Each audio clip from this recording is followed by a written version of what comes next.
এই আযাবে জাহান্নামী ফেরেশতারা এত ভয়ঙ্কর রূপ ধারণ করে আর পাপিষ্ঠ এই পাপিষ্ঠর সামনে আইসা তখন বলতে থাকে আখরিজু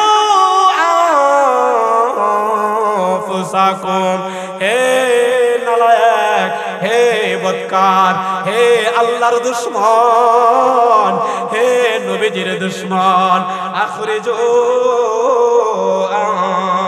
আনফুসাকুম, তোরা তোদের রূহটা বাহির করিয়া দে, তোদের জানটা আমার হাতে দিয়া দে।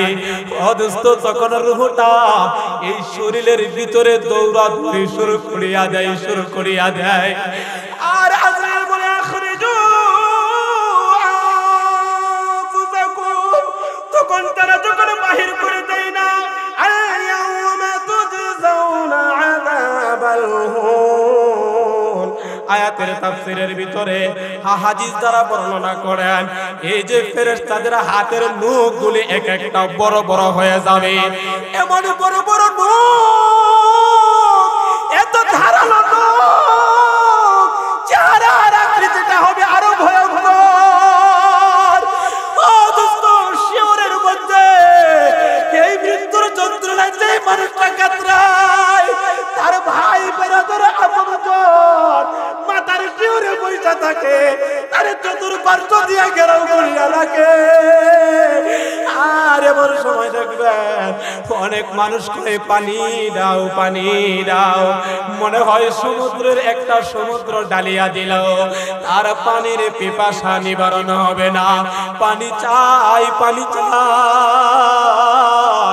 উপরের দিকে দুইটা চোখ উল্টাইয়া দেয়, অনেকের জিহ্বাটা বাহির হইয়া যায়, অনেকে আবার প্রস্রাব করিয়া দেয়, অনেকে আবার পায়খানাও করিয়া দেয়। অর্থাৎ আজরাইল তার বাহিনীগুলি এই বুকটার ভিতরে বড় বড় নখ দিয়া এরকম ভাবে যখন ঝাপটি দিয়া ধরে, তখন রূহটা মাথা থেকে নিয়ে পা পর্যন্ত এই দেহের প্রত্যেকটা জায়গার মধ্যে শিরার মধ্যে দিয়া পালানোর জন্য চেষ্টা করে বাইর হইতে চাই না। আর এই রূহটার ভিতরে হাতটা ঢুকাইয়া এই আযাবের ফেরেশতা যখন টান দেয়, শরীরের যত রোগগুলি আছে, শরীরের যত শাখা আর প্রশাখাগুলি আছে, প্রত্যেকটা রোগ টাস টাস করিয়া ছিঁড়িয়া যায়, প্রত্যেকটা রোগ টাস টাস করিয়া ছিঁড়িয়া যায়, এই দেহটা নরমাল হয়ে যায়। আল্লাহর হাবিব বলেন, একটা কাঠের মধ্যে আলকাতরা লাগাইয়া, এটা যদি একটা রুই বলেন অথবা তুলা বলেন, এই তুলার তালের মধ্যে যদি এটা দিয়া বাড়ি দেন, দেখবেন আলকাতরার লাঠিটা টান দিলে ওই রুইগুলি, ওই তুলাগুলি দেখবেন পিসার মতো ছোট ছোট হইয়া ছিঁড়িয়া যায়। নবী আমার বলেন, ও দুনিয়ার মানুষেরা, এই রূহটা যখন কবজ করা হবে, আমল নামা যদি ভালো না হয়, তোমাদের দেহটারে এরকম ভাবে ছিন্ন বিচ্ছিন্ন হয়ে যাবে। একটা জীবিত খাসিকে যদি উল্টা বাস ছিলানো হয়, পূর্ণাঙ্গ জীবিত রাখিয়া কত কষ্ট হবে, কত কষ্ট হবে, এর যে আর কত বেশি গুণ কষ্ট হবে যদি নাফরমান হয়ে আমাদের মরণ হয়, যদি নাফরমান হইয়া আমাদের মরণ হয়। ও ভাই, এই কারণে আমি এই কথাটাই আপনাদেরকে বুঝাইতে চাইলাম যে মরার আগে মইরা লও।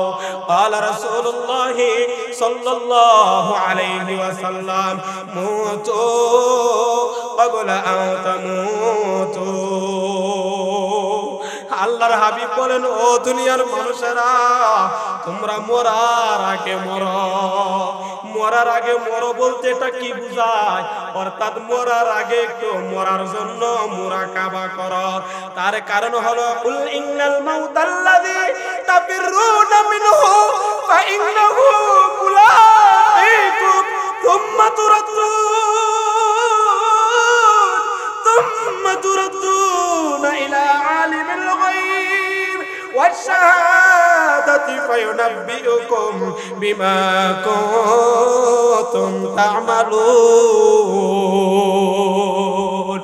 যতই পালাও, পাথরের ভিতরে পালাও, সমুদ্রের ভিতরে যাইয়া পালাও, সাত আসমানের উপরে যাইয়া পালাও, সাত জমিনের নিচে যাইয়াও যদি পালাও, এই মৃত্যুর হাত থেকে বাঁচা যাবে না।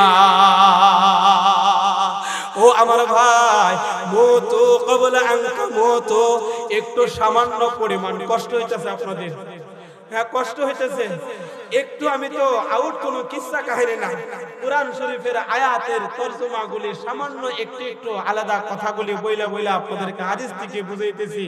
সর্বশেষ যে মওতু ক্বাবলা আনকা মওতু, মরার আগে মরো, মরার আগে মরো।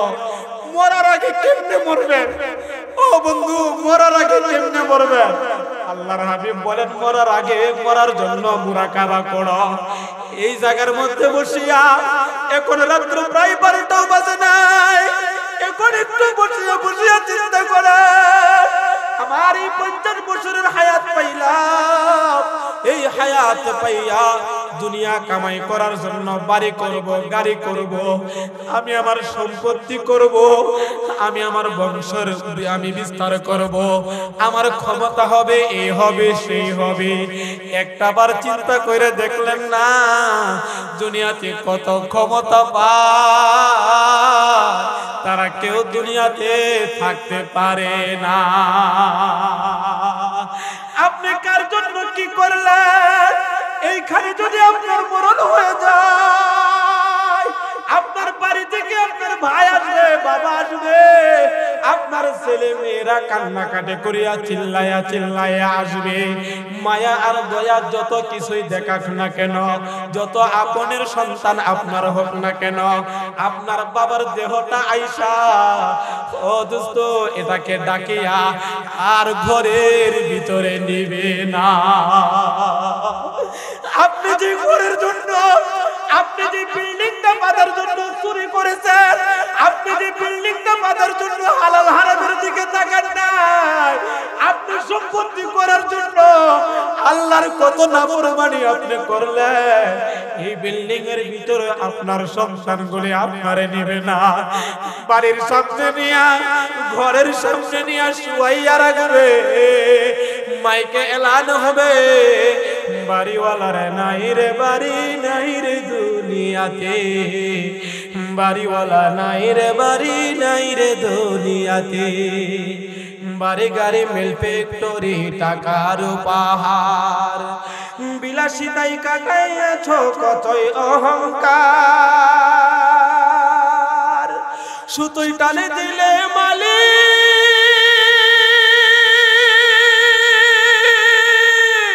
সুতোই টানে দিলে মালিক পারিবে না থাকিতে, বাড়িওয়ালা নাই রে বাড়ি, নাই রে দুনিয়াতে। আপনার সন্তানগুলি রাইখা ও দোস্ত একদল চইলা যাইবে, দৌড়াইয়া যাও, নিকলি বাজার থেকে আগে তাড়াতাড়ি কাপড়ের ব্যবস্থা করো। আরেক দল বলবে যাও তোমরা যাইয়া ওই রাস্তার পাশে বন্ধের মধ্যে পাশের জারের নিচে নিরিবিলি জায়গা, যেখানে দিনের বেলাও মানুষ ধরে একা একা জায়গা, এমন জায়গার মধ্যে নিয়ে তার জন্য গোরস্থান খুঁজো, তার জন্য মাটি করো, কবরস্থানের ব্যবস্থা করো। আরেক দল যাইয়া বাঁশ কাটার মধ্যে লাইগা দিবে, সবাই শুধুমাত্র বলা বলি করতে থাকবে, আর আপনার দেহটা কিন্তু বাড়ির সামনেই পইরা রইল। ও দোস্ত এটারে গরম পানি দিয়ে গোসল করাইয়া, সাদা কাপড়ে পরাইয়া, কাটুলের মধ্যে শুয়াইয়া আপনার সন্তান, আপনার বাবা, আপনার ভাই, আপনার বন্ধু, আপনার এলাকার আপনার মানুষ যাদের সাথে আপনি 50টা বছর কাটাইলেন, এই মানুষগুলির ভিতরে দয়া আর মায়া আর কতটুকু বিধান যেটা এটাই তারা করবে, কাদের মধ্যে করিয়া গোরস্থানের মধ্যে নিয়ে যাইবে। বদকারের রোহটা যদি হয় ভালো না হয় এই রূহটা শুধু চিল্লাইতে থাকবে হা। ও আমার সন্তানেরা, আমারে তোমরা কই লইয়া যাও, আমারে কোথায় নিয়ে যাও, আমারে তোমরা নিও না, আমারে তোমরা নিও না। এই চিৎকারটা আমরা কেউ শুনি না, মানব জাতিরা শুনে না, কিন্তু চতুষ্পদ প্রাণীরা কিন্তু এই চিৎকারের আওয়াজটা শুনতে পায়। অদস্ত তখন মা বাবা আত্মীয় স্বজন সবাই কেউ আমাদের দিকে তাকাইবে না, আপনার দিকে তাকাইবে না। আপনাকে গুরুস্থানে কবরের ভিতর রাখিয়া ডাকে তার সন্তান, আপন সন্তান কে আছে, আগে তার মাটিটা দাও, আগে তার এক মুষ্টি মাটি দাও। এটা কেন করে, কেন করে? ও দোস্ত, এটা থেকে যেন শিক্ষা গ্রহণ করে। এই যে তোমার বাবার জন্য তুমি মাটি দিতেছ, তোমারও এভাবে মাটি দিবে। বিসমিল্লাহির রাহমানির রাহিম।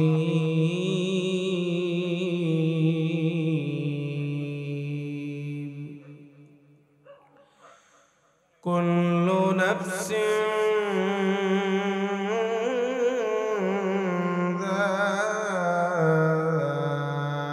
যায়িকাতুল মাউত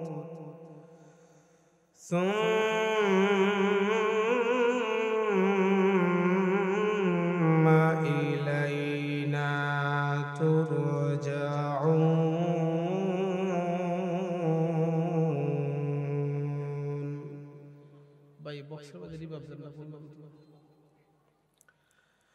وقال تعالى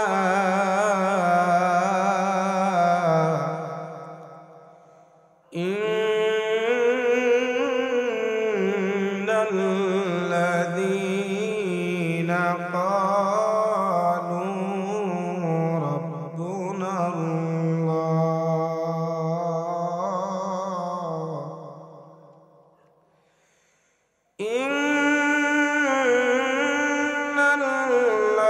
الذين قالوا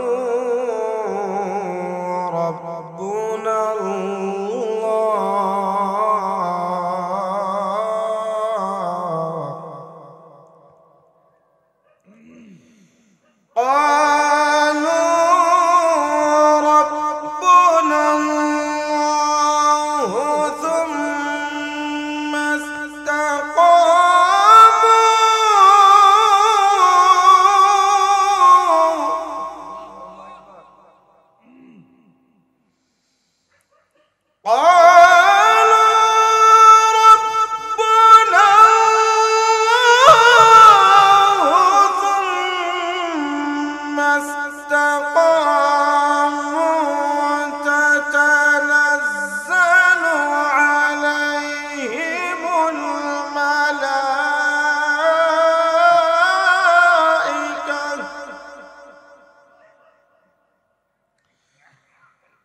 إن الذين قالوا ربنا الله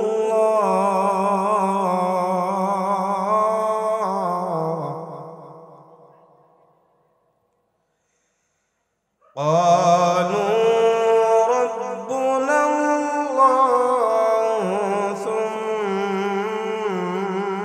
استقاموا تتنزل عليهم الملائكة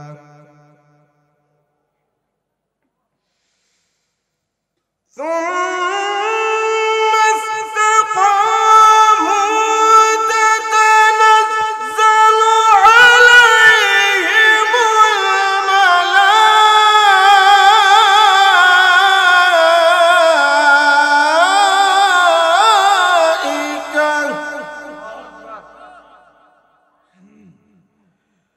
ألا تخافوا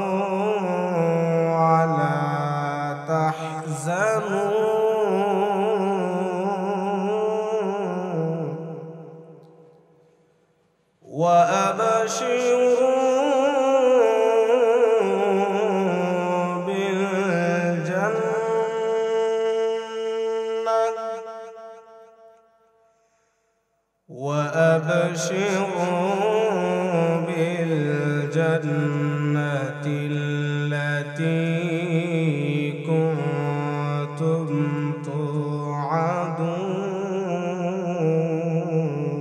توعدون نحن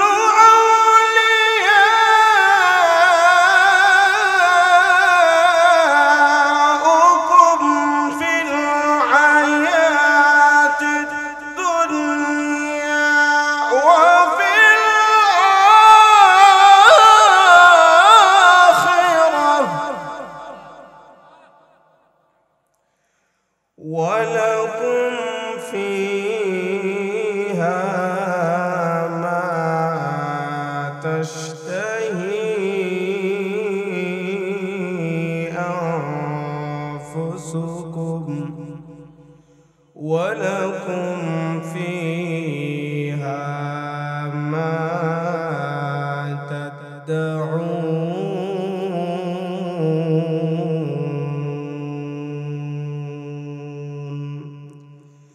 نزلا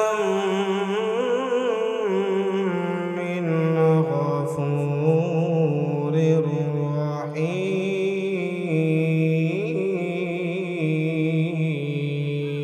رحيم صدقت يا رب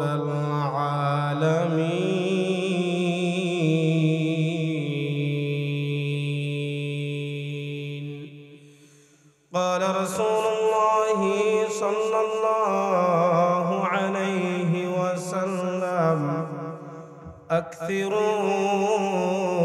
ذكر هادم لذات الموت وقال رسول الله صلى الله عليه وسلم إنما الأعمال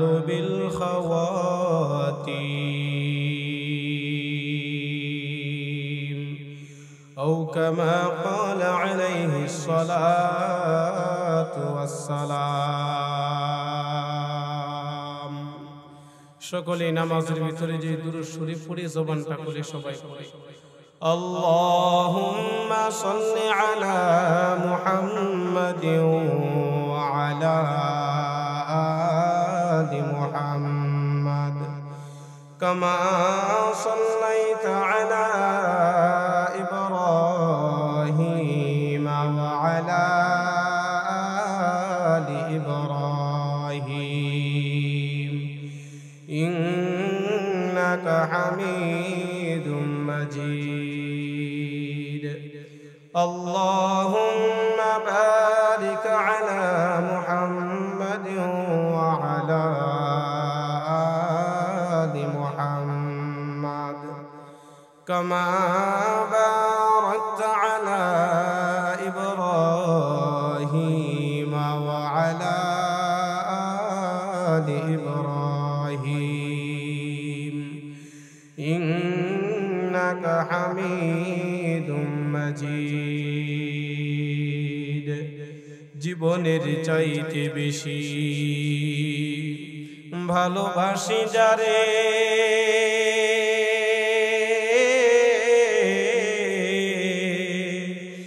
একবারও দেখি নাই তারে জানি না আমার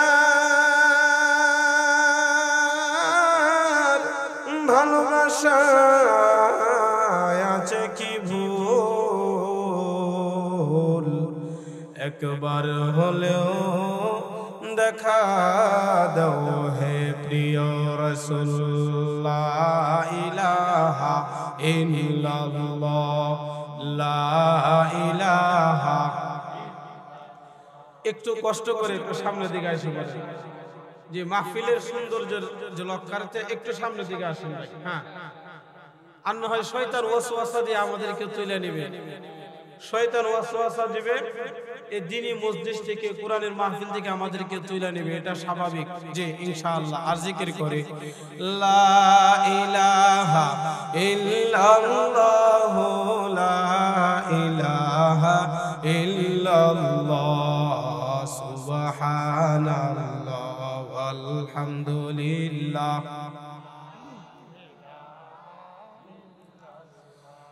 লা ইলাহা ইল্লাল্লাহু মুহাম্মাদুর রাসূলুল্লাহ সাল্লাল্লাহু আলাইহি ওয়াসাল্লাম।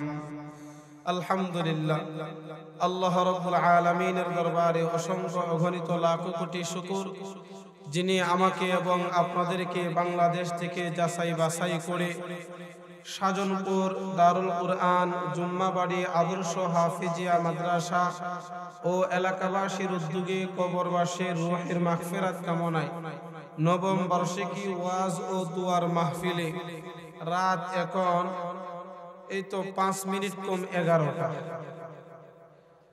আল্লাহ যে আমাদেরকে পছন্দ করে এই মাহফিলে আসা বসা কথা বলা এবং শোনার যে সুযোগ করে দিলেন, তৌফিক দিলেন, এতে আপনারা খুশি না বেজার? যে যে পরিমাণ খুশি এই অনুপাতে শুকরিয়ার আওয়াজটুকু বলি আলহামদুলিল্লাহ। আর একটু মুখটা জবানটা খুলে বলি আলহামদুলিল্লাহ। আসলে আমার সময় ছিল 10টায়, বসলাম তো 10টায়। আর এলাকার মানুষ আপনারা যারা আমার সামনে আছেন অধিকাংশ বয়স্ক মানুষ। অন্য অন্য জায়গায় মাহফিলে অধিকাংশ থাকে নওজোয়ান যুবক আর ছেলে ফেলে বেশি। আর আজকের এই মাহফিলে এই এলাকায় বোঝা যায় যে মুরব্বীরাই একমাত্র মনে বাইচা আছে, পোলাপান একটু কমই আছে। এটা হলো এখানের উপস্থিতি দেখে মানে বোঝা যায়। যাই হোক, এই কারণে আমিও আলোচনা কোনটা রাখা কোনটা করব, 12টার দিকে আবার শেষও করতে হবে, তো আমিও একটু আনমনার মধ্যে আছি। কারণ একটা আলোচনা করতে গেলে ঘন্টাখানেক একটা বিষয়ের উপর আলোচনা করতে হয়। যাই হোক, এরপরও রাসূলের একটা কথা আছে, শেষ ভালো যার কথা কয় না। একটু কথা বলবেন, আমি আপনাদেরকে কিছু জিনিস দেওয়ার ইচ্ছা রাখি, আর আপনাদের দায়িত্ব আমার কাছ থেকে কিছু জিনিস নেওয়া। আমার দায়িত্ব কোরআন এবং হাদিসের মাধ্যমে কিছু দেওয়া, আর আপনাদের দায়িত্ব আমার কাছ থেকে বুঝিয়া নেওয়া। আপনারা ভাইবেন না এখানে আপনারা বসে রয়েছেন, আমরা আছি, আর যারা চলে গেছে অথবা আসতে পারে নাই এরা খুব ভালো বা সৌভাগ্যবান, না, বিষয়টা এরকম না। এটা সম্পূর্ণটা হলো উল্টা। কি কথা কয় না? একটু কথা বলতে হবে, আমার সাথে একটু কথা বললে আমি বুঝবো আমার কথাটা আপনারা বুঝতেছেন। সম্পূর্ণ জিনিসটা কি বোঝা যায়? উল্টা। নিজে যাকে চালাক মনে করে, নিজে যাকে বড় ভাবে সে তো বড় নয়, অন্য যাকে বড় বলে সে তো বড় হয়। এই কারণে আল্লাহ রাসূলের একটা হাদিসের শেষ অংশ আমি তেলাওয়াত করেছি, ইন্নামাল আ'মালু বিল খাওয়াতিম। যদি একটু বলি তাহলে আপনারা বুঝবেন যে শেষ ভালো যার, কথা কয় না, শেষ ভালো যার সব ভালো তার। এটা কিন্তু প্রবাদ বাক্য না, এটা একটা হাদিসের একটা অংশ। কন্যা সুবহানাল্লাহ। তাহলে হইতে পারে আজকের এই মাহফিলটা আমাদের অনেকের জীবনের শেষ মাহফিল হইতে পারে কি পারে না? কথা বলেন, পারে কি পারে না? এই 1 বছরের ভিতরে এই এলাকার মানুষ মারা গেছে না? কথা কয় না, গেছেনি? এরা তো ইচ্ছা করলে আরো আসতে পারবে, আর কোন সুযোগ। এজন্য আল্লাহ রাসূল সাল্লাল্লাহু আলাইহি ওয়াসাল্লাম বলেন, ইন্নামাল আ'মালু বিল খাওয়াতিম। শেষ পরিণাম যার ভালো হয়, ও দোস্ত, তার জীবনটাই ভালো হয়ে যায়। আর শেষ পরিণাম যার খারাপ হয়ে যায়, তার জীবনটাই যেন ধ্বংস হয়ে গেল। এই হাদিসটা হলো বুখারীর একখানা হাদিস। আল্লাহ রাসূল সাল্লাল্লাহু আলাইহি ওয়াসাল্লামের একজন সাহাবী হযরত সাআদ রাদিয়াল্লাহু তাআলা আনহু থেকে বর্ণিত, তিনি বলেন যে নবীজির একজন সাহাবী ছিলেন বীর মুক্তিযোদ্ধা। কথাগুলি মনে রাখবেন, পিছনের ঘটনাটা। বীর মুক্তিযোদ্ধা নবীজির একজন সাহাবী মুসলমান। ও দোস্ত, আল্লাহর নবীজি কিছু সাহাবাদেরকে নিয়ে বসা, আর ওই দিক দিয়া যুদ্ধ চলতেছে। মুশরিকদের সাথে যুদ্ধ চলতেছে, আর নবীজি এই জায়গার ভিতরে বসিয়া ডাক দিয়া কয়, ও আমার সাহাবীরা, জাহান্নামী কোন লোক যদি তোমরা দেখতে চাও, তাহলে ওই যে লোকটা দেখো মুসলমানদের পক্ষে বীর মুক্তিযোদ্ধা হইয়া, বীর বিক্রম হইয়া, এই যে মানুষটা জান আর প্রাণ দিয়া মুসলমানদের পক্ষে সে যুদ্ধের মধ্যে লিপ্ত আছে, এই মানুষটাই হলো জাহান্নামী। নাউজুবিল্লাহ কন্যা। কথাটা কিন্তু খুব আশ্চর্যের বিষয়। মুসলমানদের পক্ষে যুদ্ধ করতেছে, নবীজি আঙ্গুল দিয়া দেখাইয়া দেন এই মানুষটা হলো জাহান্নামী। তোমরা যদি জাহান্নামী কোন মানুষ দেখতে চাও, তাহলে ওই লোকটারে দেখো, মুশরিকদের সাথে যুদ্ধ করতেছে, এই লোকটা হবে জাহান্নামী। আল্লাহর নবীজি যখন মজলিসের মধ্যে এই কথাটা বললেন, এক ব্যক্তি নবীজির কথাটা শুনিয়া ওই জায়গা থেকে উঠিয়া চলিয়া গেছে। নবীজি যে এই কথাটা বললেন কেন? কারণ উনি তো একজন ভালো মানুষ। তাহলে দেখতে হবে তার আমলটা কি হয়, তার শেষ পরিণতিটা কি হয়। নবীজি বললেন তার কথাটা সত্য নাকি মিথ্যা। তাই লোকটা যাইয়া উনার পিছনে লাগা গেল, দেখলো যুদ্ধ করতেছে। এবার এক পর্যায়ে মুশরিকরা যখন আক্রমণ করিয়া বসল, উনার শরীরের মধ্যে বড় একটা আঘাত এসে গেল। ওই মুসলমানদের মুক্তিযোদ্ধা যিনি বীর পুরুষ, যিনি, উনার শরীরটা বেশি ক্ষত হয়ে গেছে, যন্ত্রণা বাড়িয়া গেছে। আর এই যন্ত্রণা থেকে নিবারণের জন্য নিজের হাতে যে তরবারিটা ছিল, এই তরবারিটা নিজের বুকের ভিতরে ঢুকাইয়া দিছে, ধারালো অস্ত্রটা ঢুকাইয়া দিছে।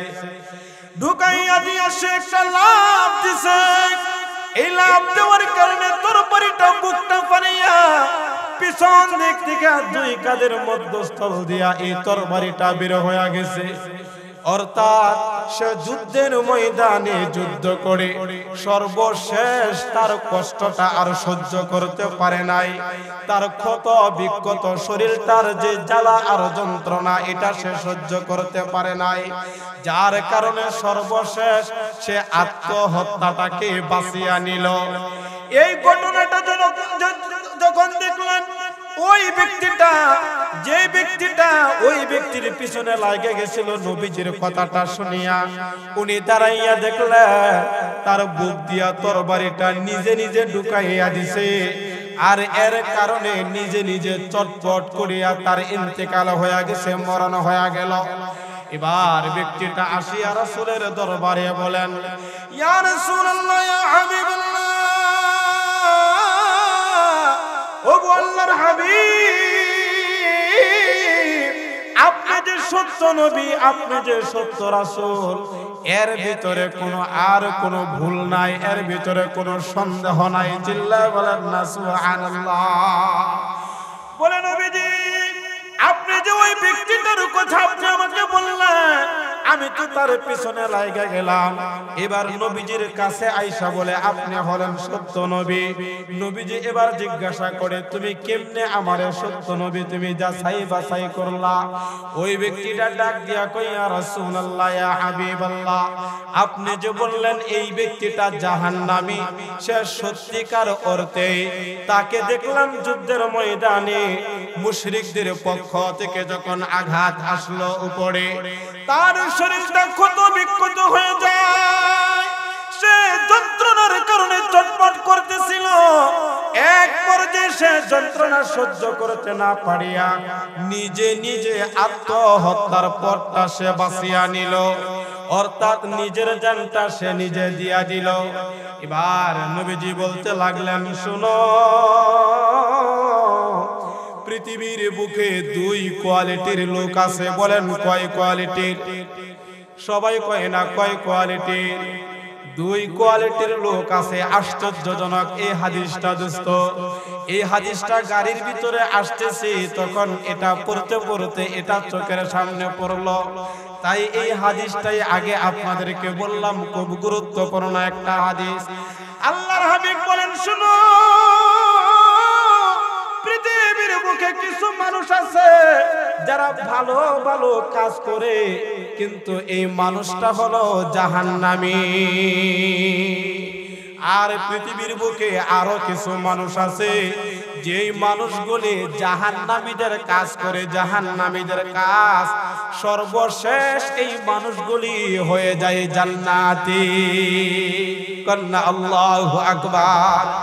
অর্থাৎ সারা জীবন সে জাহান্নামীদের কাজ করলো, সারা জীবন সে অপরাধ আর অপরাধ করলো, কিন্তু শেষটা যখন ভালো হইয়া যায়, এরপর হাদিসের শেষের অংশে আল্লাহর নবীজি বলেন, ইন্নামাল আমালু বিল খাওয়াতিম। ও আমার সাহাবীরা শুনো, যার শেষ ভালো হয়ে যায়, যার শেষটা ভালো হয়ে যায় সেই হলো ভালো মানুষ। যার শেষটা ভালো হয় সেই হলো জান্নাতি মানুষ। যার শেষটা খারাপ হয়ে যায় সেই হলো জাহান্নামী মানুষ। যার শেষটা দুষ্ট জাহান্নামীদের আমলের দ্বারা হয়ে যায়, এই মানুষটাই হলো জাহান্নামী যে মানুষ। অর্থাৎ এক কথাই বুঝাইতে চাইলেন, আমাদের হায়াতের জিন্দেগিতে দোস্ত 50 বছর ভালো আমল করলাম, কিন্তু মরণের সময় কালিমা নসিব হয় নাই, অথবা মরণের আগে হারাম কাজ করতে যাইয়া তার মরণ হয়ে গেল, ডাকাতি করতে যাইয়া তার মরণ হয়ে গেল। অথচ লোকটা ছিল ভালো, কিন্তু ডাকাতি করে গোপনে, আর এমন হালতে তার মরণ হয়ে গেল। আল্লাহর হাবিব বলেন, ইন্নামাল আমালু বিল খাওয়াতিম। শেষটা যার ভালো হয় এটা হলো তার পরিণামের উপরে ভালো হয়। আপনি সারা জীবন গুনাহ করার পর দোস্ত মরণের আগে দেখবেন এমন কিছু কাজ আপনার দ্বারা সংগঠিত হবে, আপনার দিলটার ভিতরে যখন দিলটা নরম হয়ে যায়, যখন মৌতের কথা বেশি বেশি স্মরণ করতে থাকে, কবরের আযাবের কথা যখন মানুষগুলি স্মরণ করতে থাকে, হাসরের হিসাব নিকাশের কথাগুলি যখন মানুষগুলি স্মরণ করে, ও দোস্ত বড় বড় ডাকাতগুলিও আল্লাহর ওলিতে পরিণত হয়ে যায়। কন্না সুবহানাল্লাহ। মুসলিম শরীফের এক হাদিস শরীফের মধ্যে আল্লাহ রাসূল সাল্লাল্লাহু আলাইহি ওয়াসাল্লাম বলেন, ও দোস্ত আলোচনা কিন্তু আরেকটা, আলোচনাটা দুইরা রাখছি, কথাই কথাই বের হয়ে যায়, বলবনি কথা কয় না, বলবনি, বলবো শুধু হাদিস আর কুরআন থেকে। মুসলিম শরীফের এক হাদিস শরীফের ভিতরে আল্লাহ রাসূল বর্ণনা করেন যে এক ব্যক্তি বনি ইসরাইলের 99টা মার্ডার করছে, খুন করছে। কয়টা? কথা কয় না, কয়টা? 99টা মার্ডার করলো, 99 জন মানুষকে খুন করলো। কিন্তু এরপর ওই যে শেষ ভালো, যার সব ভালো তার দিলের ভিতরে একটা ভয় ঢুকে গেছে, আমি ভালো হতে চাই। এখন ভালো হবে কিভাবে? ও দোস্ত, এখন ভালো মানুষ খুঁজে, আল্লাহওয়ালা মানুষ খুঁজে। আলেম কোথায় আছে? মুফতি সাহেব কোথায় আছে? মসজিদের ইমাম সাহেব, বড় হুজুর কোথায় আছে? তাই খুঁজতে খুঁজতে একজন বড় হুজুর পাইল তখনকার সময়ে। উনার কাছে যাইয়া বলে, হুজুর, আমি তো 99টা মার্ডার করছি, খুন করছি, কিন্তু দিলের ভিতরে এখন তো ভয় জায়গা গেছে। আমি মরার পর আল্লাহর দরবারে আমি কেমনে আমার চেহারাটা দেখাইব? আল্লাহর দরবারে আমি কেমনে দাঁড়াইব হাসরের ময়দানে? আমি তো এত পাপ করেছি, এত গুনাহ করেছি। এই হুজুর 99টা মার্ডারের কথা শুই না আশ্চর্য হয়ে গেল, অবাক হয়ে গেল। বলে, হাই, তুমি এতগুলি মার্ডার করছো, আবার বাঁচার জন্য তুমি রাস্তা খুঁজো। বলে তোমার তো ক্ষমা হবে না, ক্ষমা হবে না। তাই 99 মার্ডারওয়ালা আসামি আবার এই হুজুরকেও হত্যা করিয়া 100টা মার্ডার পূর্ণ করল। কিন্তু দিলের ভিতরে ভয়, কারণ আল্লাহ হলেন রহমান, আল্লাহ হলেন রহিম, আল্লাহ হলেন গফফার, আল্লাহ হলেন গফুরুর রহিম। চিল্লায় বলেন কথা ঠিক কিনা? পৃথিবীর মানুষের দয়া আর মায়া যতটুকু আছে, ও দোস্ত, এটা তো আল্লাহ প্রদত্ত 100 দয়া আর মায়া থেকে সামান্য একটা মায়াকে সারা পৃথিবীর বুকে এটাকে বন্টন করে দেওয়া হয়েছে। আর 99 ভাগ দয়া আর মায়া রাইকা দিছে কার হাতে? সবাই বলে না কার হাতে? আল্লাহর হাতে 99% মায়া। ও দোস্ত, তাহলে দয়া আর মায়া মা আর বাবার চাইতেও আল্লাহর কম না বেশি? কথা কয় না, কথা কয় না, কম না বেশি? ও দোস্ত, যার কোনো তুলনা করা যায় না, তুলনার কোনো জিনিস হয় না। তাই 99 মার্ডারওয়ালা 100 মার্ডার করিয়াও এবার খুঁজতেছে আমি মাপ চাই, আমি মাপ চাই, আমি ভালো হতে চাই। কেমনে ভালো হব, কেমনে ভালো হব? কারণ আমার জীবনে যা দেখতেছি সব হলো গুনাহ আর গুনাহ। আমি কেমনে যাইব কবরের ভিতরে, কেমনে থাকবো? তাই ঘুরতে ঘুরতে ঘুরতে ঘুরতে যাকে পাই তারে জিজ্ঞাসা করে, তখন লোকেরা বলতেছে অমুক একজন আলেমের কাছে যাও।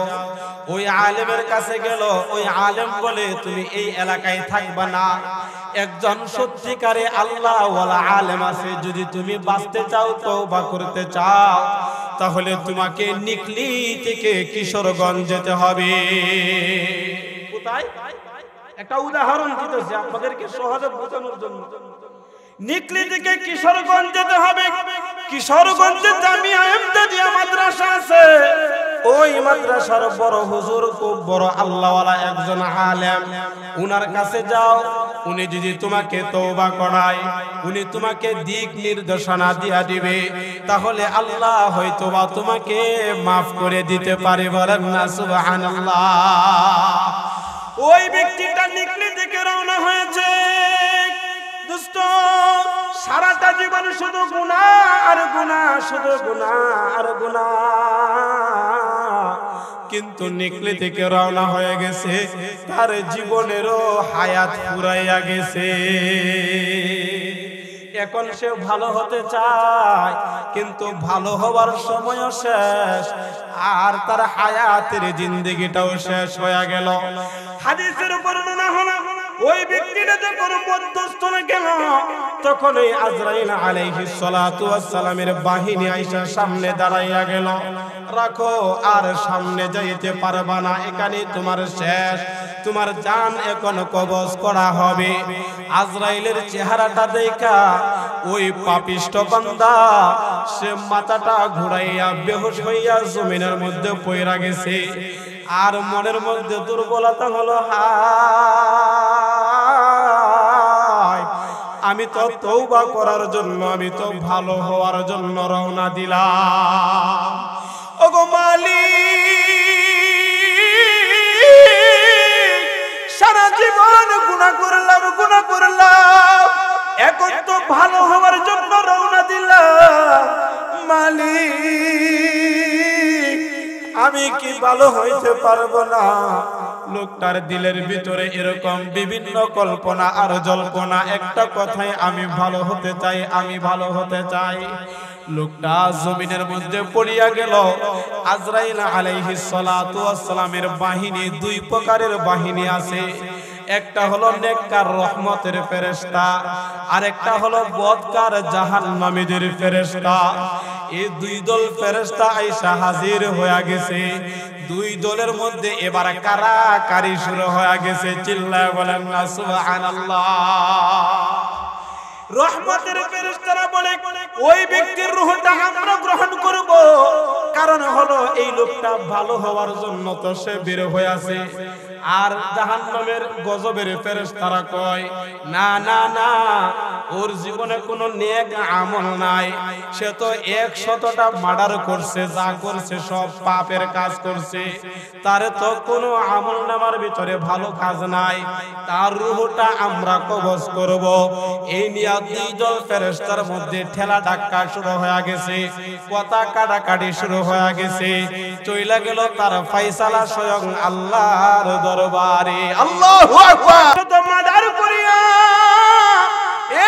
100 মানুষকে খুন করার পর এই মানুষের মৃত্যুটাকে নিয়ে ফেরেশতারা যাইয়া আল্লাহর দরবারে অভিযোগ জানায়, আল্লাহ এই যে এই অবস্থা, এখন তার জানটা কেমনে কি করা হবে?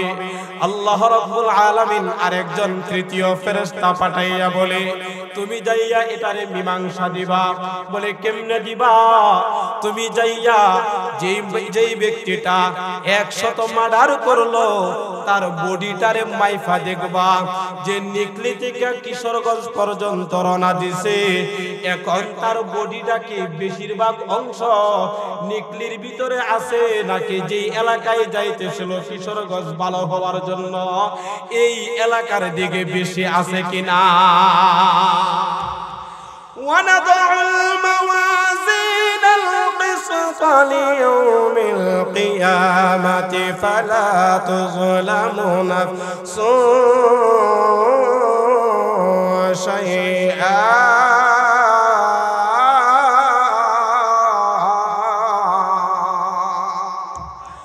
আল্লাহ রাব্বুল আলামিন তো নেই বিচারক, ফেরেশতা সব মাইপতে লাগলো।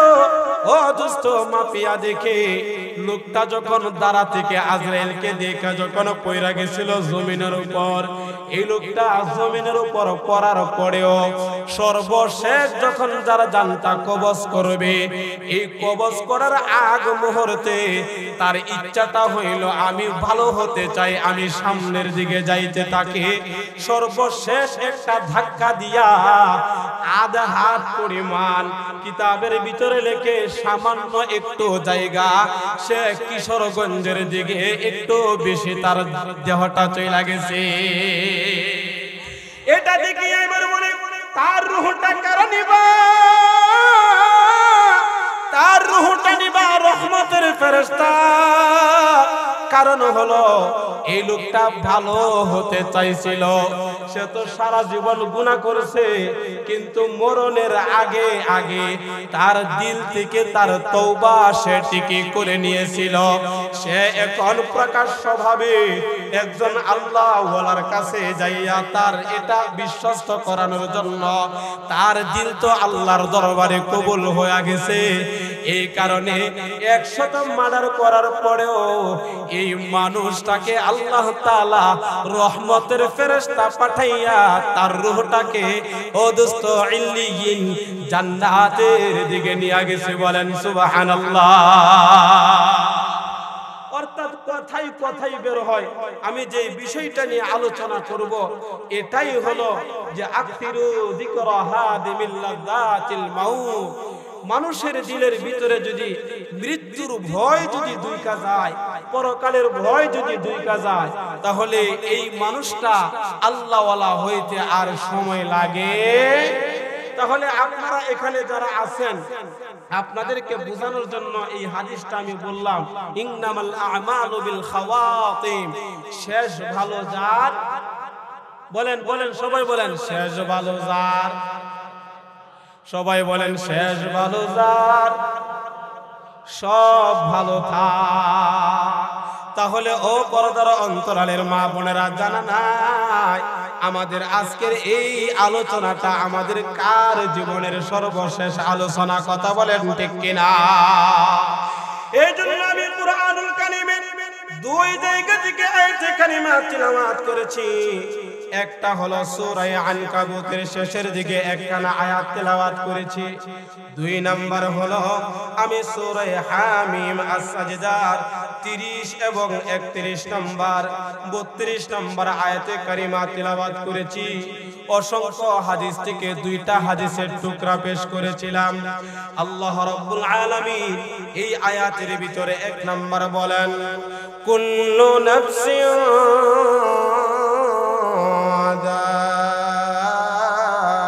যায়িকাতুল মাউত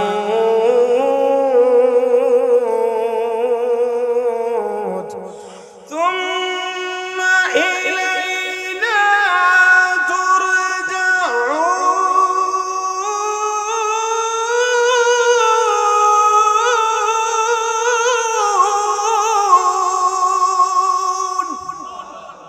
কার কালাম? আওয়াজ দেয়া কই না কার কালাম? আল্লাহ রাব্বুল আলামিন বলেন, পৃথিবীর বুকে সমস্ত জিনিস নিয়ে মানুষ মতানক্য করে। ও দোস্ত, হিন্দুরা একটা আদর্শে আদর্শবান, খ্রিস্টানরা একটা আদর্শে আদর্শবান, ইহুদিরা একটা আদর্শে আদর্শবান, মুসলমানরা একটা আদর্শে আদর্শবান। তাদের ধর্ম হইল আলাদা, তাদের শিক্ষা বিদ্যা হইল আলাদা, তাদের গোষ্ঠীকাটা সবকিছু হইল আলাদা, এবং সমস্ত বিষয়ে মতানক্য আছে না নাই? কথা কয় না আছে না নাই? সমস্ত বিষয়ে মতানক্য আছে। পৃথিবীর বুকে একটা বিষয়ে কোনো মতানক্য নাই। এটা হিন্দুদের ভিতরেও নাই, এটা খ্রিস্টানদের ভিতরেও নাই, এটা ইহুদিদের ভিতরেও নাই, এটা মুসলমানদের ভিতরেও নাই।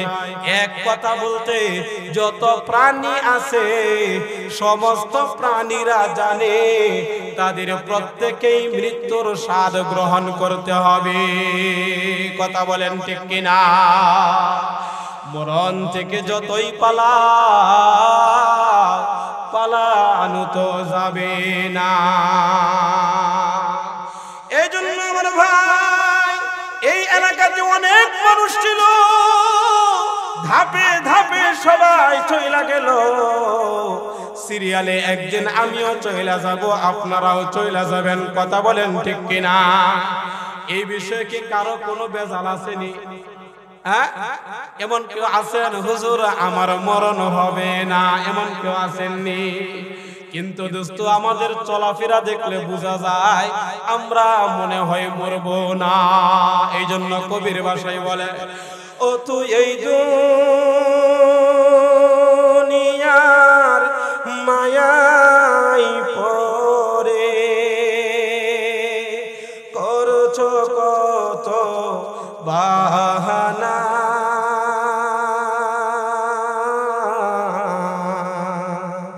এই যে নয় তোরা আসল বাড়ি, কবর যে তোরা আসল ঠিকানা। ভাই বেরাদার যারাই ছিল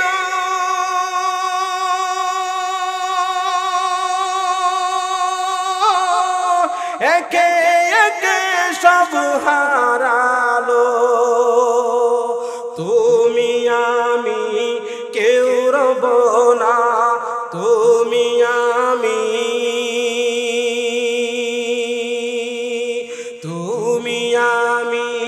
কেউ রব না, দিতে হবে রওয়ানা। এই যে নয় তোরা আসল বাড়ি, কবর যে তোরা আসল ঠিকানা। কথা বলেন ঠিক কিনা? তাহলে আল্লাহ রাব্বুল আলামিন বলেন, কুল্লু মান আলাইহা ফান,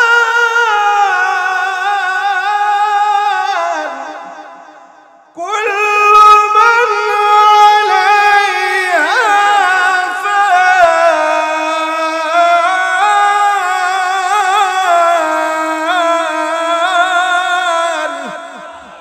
ওয়া ইয়াবকা ওয়াজহু রাব্বিকা যুল জালালি ওয়াল ইকরাম।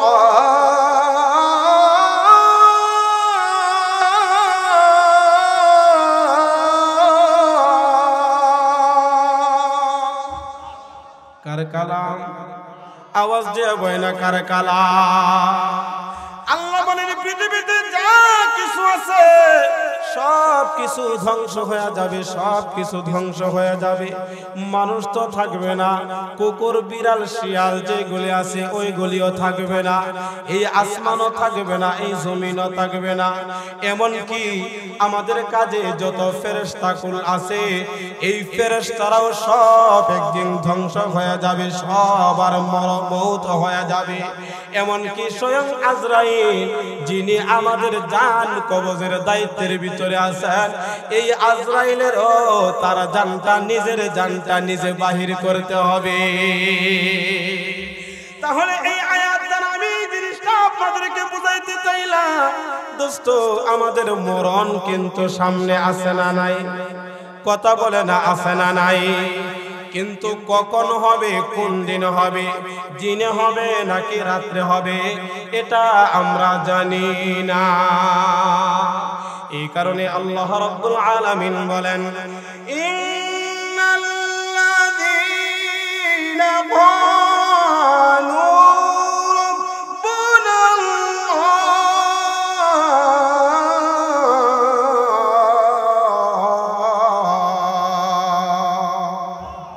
আল্লাহ বলেন নিশ্চয় যারা এই জবান দ্বারা বলেছেন রব্বুনাল্লাহ, আমাদের রব কে, সবার জবানটা খুলিয়া বলেন কে।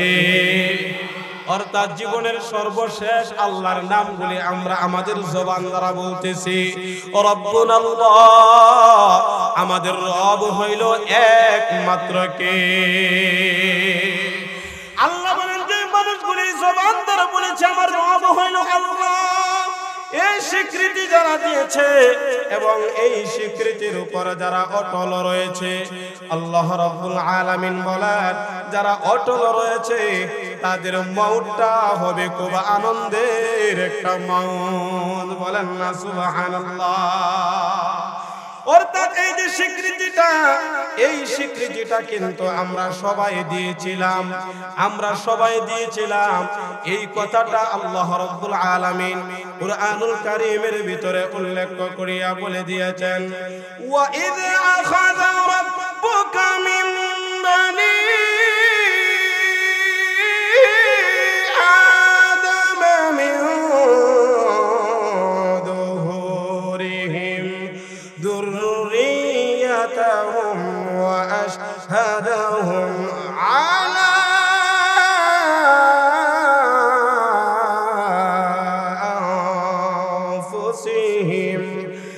ألست بربكم قالوا بلى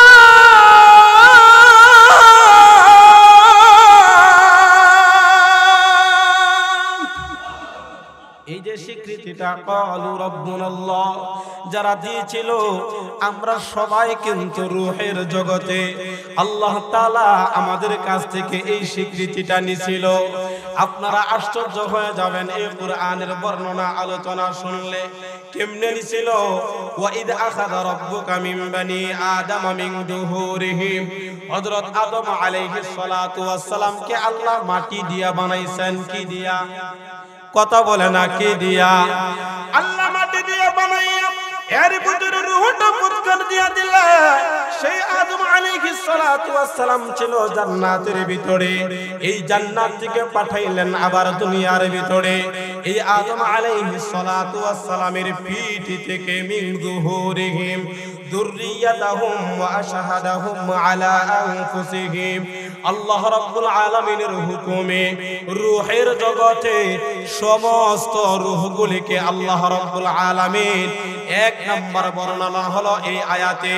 হযরত আদম আলাইহিস সালাতু ওয়াস সালামের পিঠের উপরে আল্লাহ রাব্বুল আলামিনের কুদরতি হাত সর্বপ্রথম যখন রাখলেন, তখন আদম আলাইহিস সালাতু ওয়াস সালামের পিঠ থেকে মেরুদণ্ড থেকে জান্নাতি যত রূহগুলি আছে, জান্নাতি যত মানুষগুলি আছে, নারী আর পুরুষ সবাই একসাথে বের হইয়া আসলো।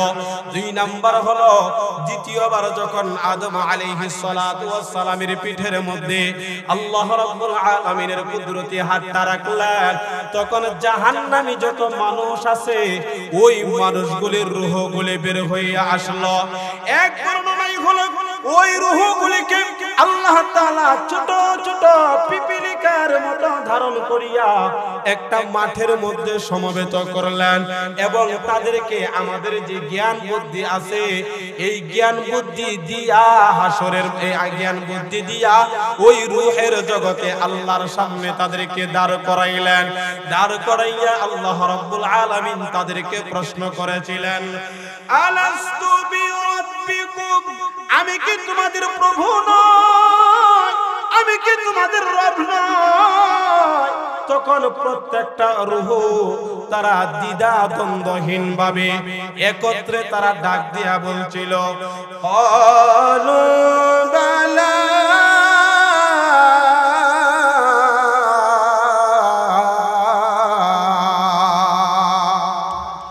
তখন আমার রূহ আপনাদের সমস্ত রূহগুলি বলছিল, ক্বালু বালা, হ্যাঁ আল্লাহ আপনি হলেন আমাদের রব। আল্লাহু আকবার। এই কথাটা বলার সাথে সাথে এরপরে বলতে লাগলেন, শাহিদিনা, আমি আল্লাহ তোমাদেরকে আবার সাক্ষী রাখিয়া দিলাম, তোমরা যে এই কথাটা আমার কাছে এখন স্বীকৃতি দিছ, এই কথার এক নাম্বার সাক্ষী হইল তোমরা, অর্থাৎ আমরা নিজেরাই। আর দুই নাম্বার হলো ওই জায়গায় যত ফেরেশতারা আছিল এই ফেরেশতাদেরকে সাক্ষী রাখিয়া তারা বলছিল, শাহিদিনা,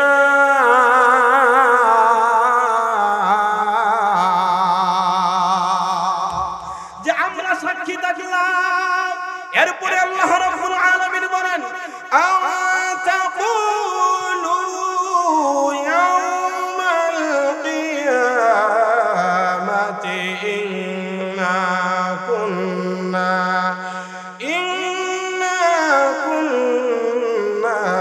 আন হাযা গাফিলিন।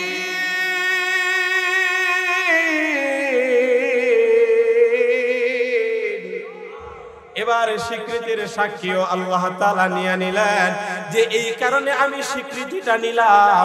কেন নিলাম?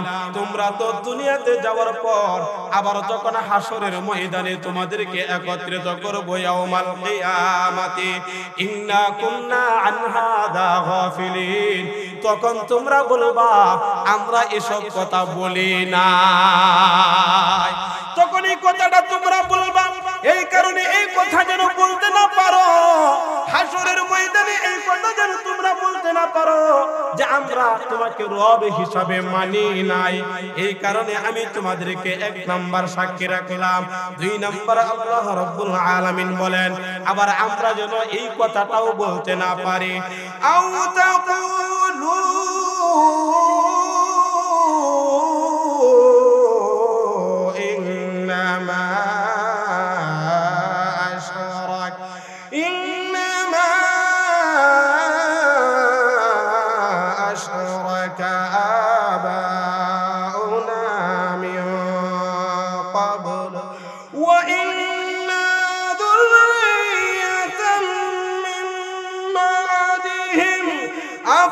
أفتهلكنا بما فعل المبطلون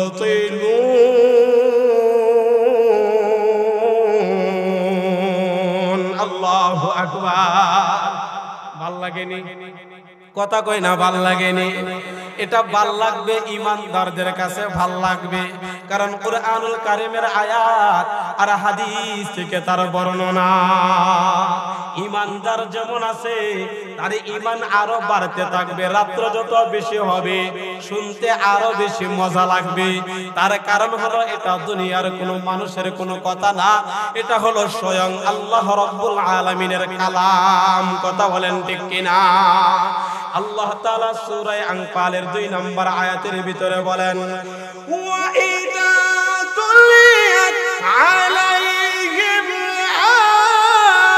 আয়াতুনা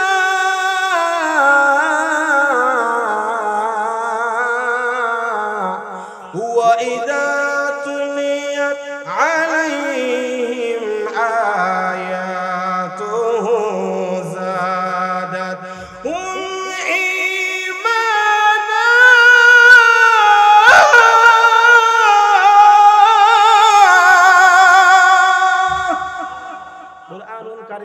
কথা আল্লাহ বইলা দিছেন। এই কোরআনের আলোচনা যত শুনবে, এই কোরআনের তেলাওয়াতের সঠিক আলোচনা যে যত বেশি শুনবে, তখন ঈমানদারের ঈমান আরো বাড়তে থাকে। বলেন না সুবহানাল্লাহ। তাহলে আমরা কিন্তু স্বীকৃতি দিয়েছিলাম ওই রূহের জগতে আল্লাহ রাব্বুল আলামিনের কাছে। আল্লাহ তাআলা এই কথাটাই এই জায়গার ভিতরে বর্ণনা করেন, ইন্নাল্লাযীনা ক্বালু রাব্বানা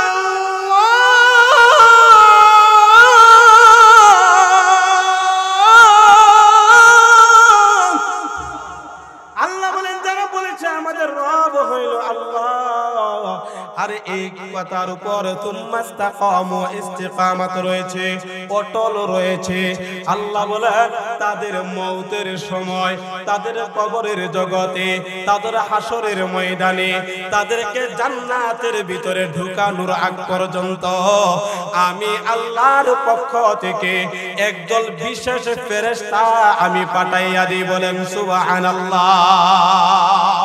আমার আলোচনার বিষয়টাই হলো এটা। আল্লাহ রাব্বুল আলামিন বলেন, তাতানাজ্জালু আলাইহিমুল মালাইকা।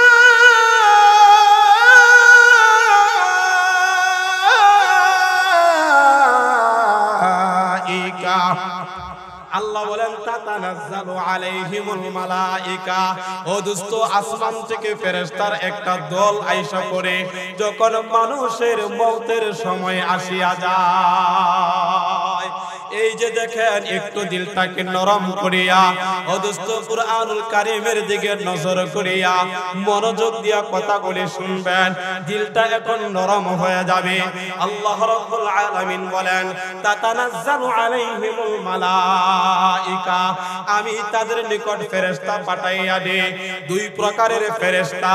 আমি আপনি যদি ভালো হইয়া যায় তাহলে রহমতের ফেরেশতারা আসিয়া যায়, আমি আপনার আমলটা যদি খারাপ হইয়া যায় তাহলে গজবের ফেরেশতারা আসিয়া যায়।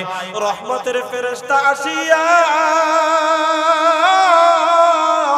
এই আল্লাহর বান্দাদেরকে বলবে, আল্লাহ তাখাফু ওয়ালা তাহজানু ওয়া আবশিরু বিল জান্নাতিল্লাতী কুনতুম তুআদুন।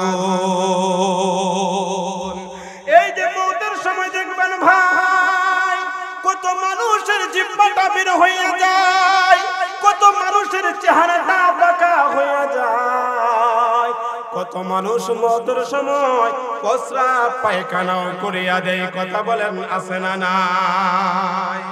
অর্থাৎ যখন আজরাইলকে দেখে, যখন এরকম ফেরেশতাগুলিকে যখন দেখে, আযাবের ফেরেশতারা যখন আসে, রহমতের ফেরেশতারা যখন আসে, তারা তো সুন্দরভাবে জান্নাতে রুমাল নিয়ে আসে, জান্নাতে গ্রাম তাদের শরীরের ভিতরে থাকে, তাদের সামনে জান্নাতটাকে পরিবেশন করানো হয়। ওই জান্নাতি মা এবং বোনেরা, ও পর্দার অন্তরালের মা এবং বোনেরা, আমার সামনে যারা আছেন যুবক ভাই, বৃদ্ধ বাবারা, যদি আমাদের আমলটা ভালো হয়ে যায় তাহলে আমাদের মওতটাও ভালো হয়ে যাবে। আর মৃত্যুর যন্ত্রণাটা এত কঠিন, এত কঠিন, পৃথিবীর বুকে যত মানুষের জান কবজ হয়েছে, অথচ মৃত্যুর যন্ত্রণা থেকে কেউ বাঁচতে পারে না। এমনকি আখিরি জামানার পয়গম্বর হযরত মুহাম্মদুর রাসূলুল্লাহ সাল্লাল্লাহু আলাইহি ওয়াসাল্লাম, ওনার ইন্তেকালের সময় অদুস্ত নবীদের কাছে যদিও আগে জিবরাইল আসিয়া বলতেন, আপনি যদি থাকতে চান আপনাকে থাকার সুবিধা দেওয়া হবে, সুযোগ দেওয়া হবে, আর যদি আপনি যেতে চান আপনাকে নিয়ে যাওয়ার জন্য পারমিশন চাই। আল্লাহ রাব্বুল আলামিন জিবরাইলকে আমার আপনার নবীর কাছে পাঠাইয়া দিলেন। ওগো নবীজি, আপনি ইচ্ছা করলে থাকতেও পারেন, ইচ্ছা করলে আপনি চলেও যেতে পারেন। নবী আমার ডাক কয়, আমি রফিকে আলা, আমার প্রিয় হাবিবের দরবারে আমি চলে যাব, আমি এই দুনিয়াতে থাকতে চাই না। আল্লাহু আকবার। হযরত আয়েশা রাদিয়াল্লাহু তাআলা আনহা রানের উপরে নবীজি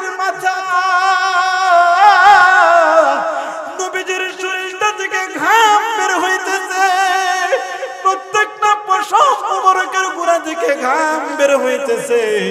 ও দোস্ত প্রচন্ড মাথা ব্যথা জ্বর নবীজির। এমন সময় জানি বাহির থেকে আয়েশা সালাম দিয়া অনুমতি চায়। হযরত ফাতেমা রাদিয়াল্লাহু তাআলা আনহা ওই জায়গার ভিতরে ছিলেন। আল্লাহর হাবিব সর্বপ্রথম ফাতেমার কানে কানে কি জন্য বললেন মুমূর্ষ অবস্থায়।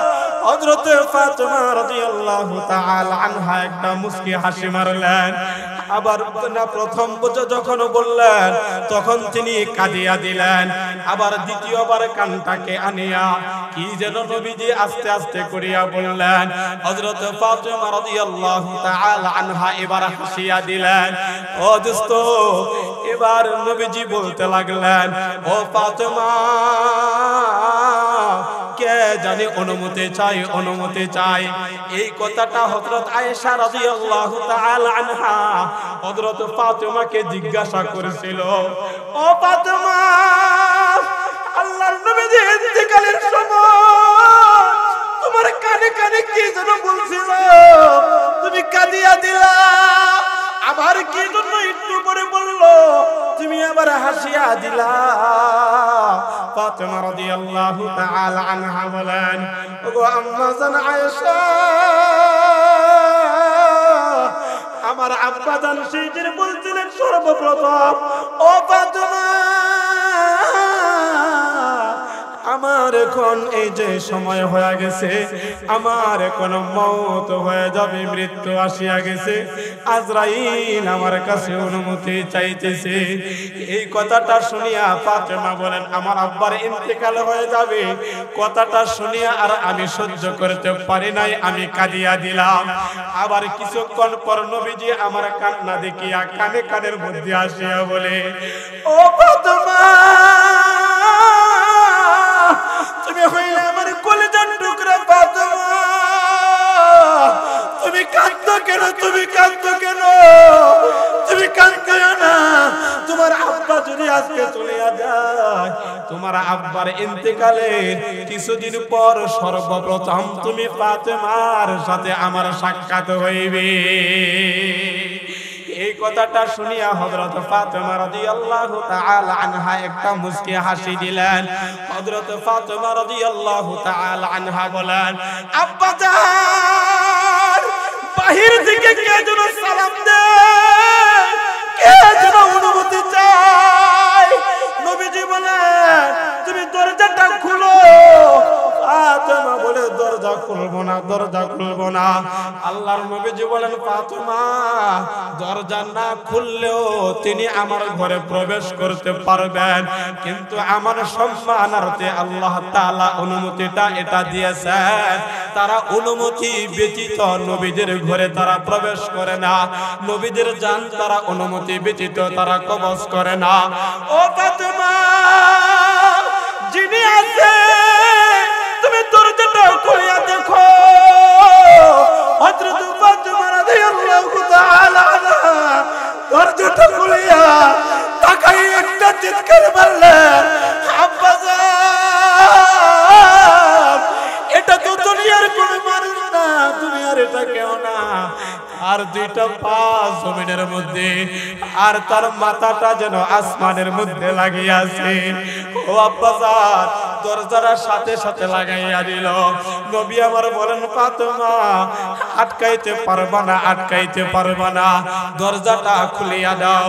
ও দোস্ত সার নির্যাস যেই কথাটা আমি আপনাদেরকে বুঝাইতে চাই, মৃত্যুর যন্ত্রণাটা কত যে কঠিন ছিল। হযরত আয়েশা রাদিয়াল্লাহু তাআলা আনহার রানের উপরে নবীজির মাথাটা, আয়েশা রাদিয়াল্লাহু তাআলা আনহার ভাই একটা মিসওয়াক তার হাতে দেখলেন। আর এমন সময় নবীজি মিসওয়াকের দিকে নজর পড়ল। তিনি কথা বলতে পারে না, প্রচন্ড মাথা ব্যথা শুরু হয়ে গেছে। ইশারাতে আয়েশা রাদিয়াল্লাহু তাআলা আনহাকে দেখাইয়া দিলেন। আয়েশা রাদিয়াল্লাহু তাআলা আনহা হলেন সবচেয়ে বিচক্ষণ একজন মহিলা, সবচেয়ে বুদ্ধিমতী একজন মহিলা। তিনি বুঝতে আর বাকি রইল না, নবীজি ইশারা দিলেন, আর হযরত আয়েশা মিসওয়াকটা নিয়ে এবার বলে আমি কি চিবাইয়া দিব। আল্লাহর হাবিব বলেন, ইশারাতে বললেন ঠিক আছে দাও।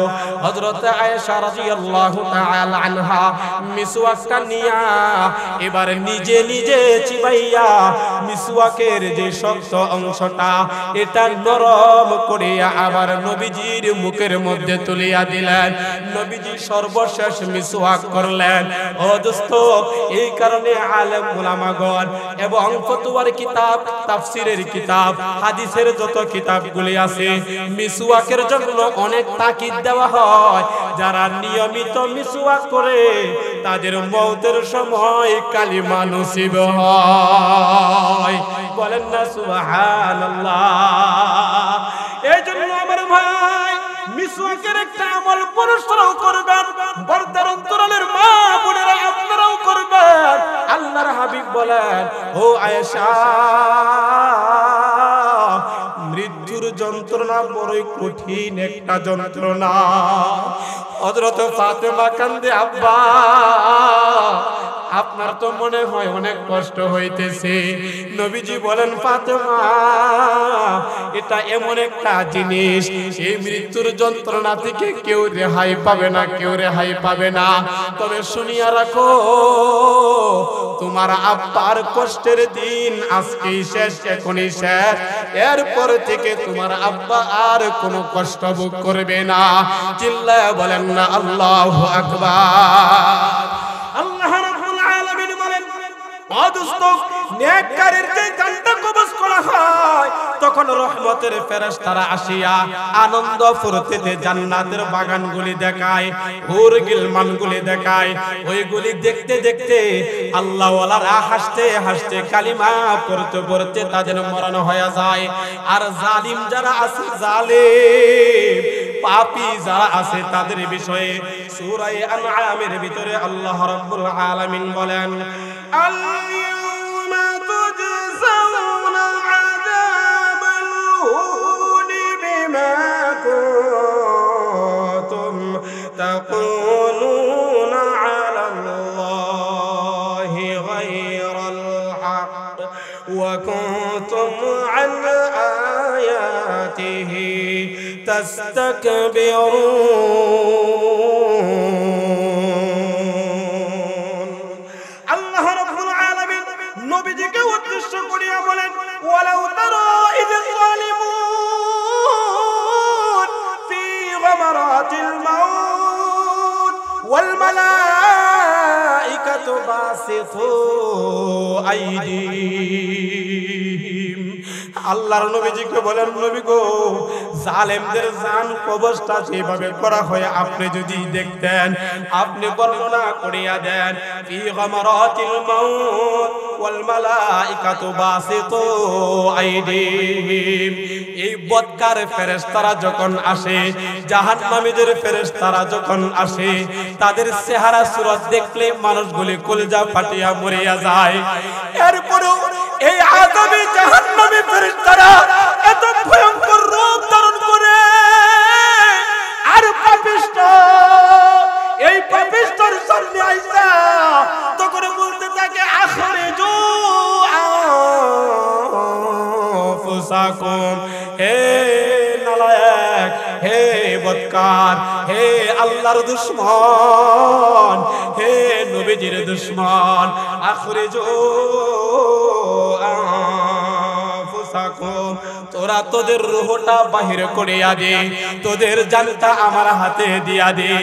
অদুস্ত তখন রূহটা এই শরীরের ভিতরে দৌড়াদৌড়ি শুরু করিয়া দেয়, শুরু করিয়া দেয়। আর আজরাইল বলে, আখরিজু আনফুসাকুম, তখন তারা যখন বাহির করে দেয় না, আল-ইয়াওমা তুজজাউনা আযাবাল হুন।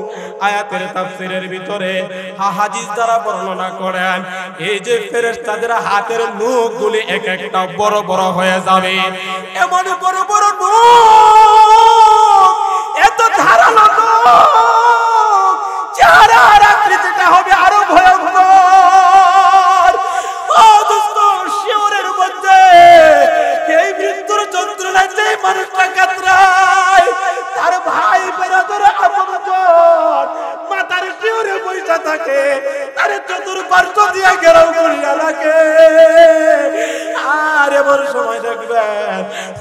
মানুষ কয় পানি দাও পানি দাও, মনে হয় সমুদ্রের একটা সমুদ্র ডালিয়া দিল, তার পানির পিপাসা নিবারণ হবে না। পানি চাই পানি চাই, উপরের দিকে দুইটা চোখ উল্টাইয়া দেয়।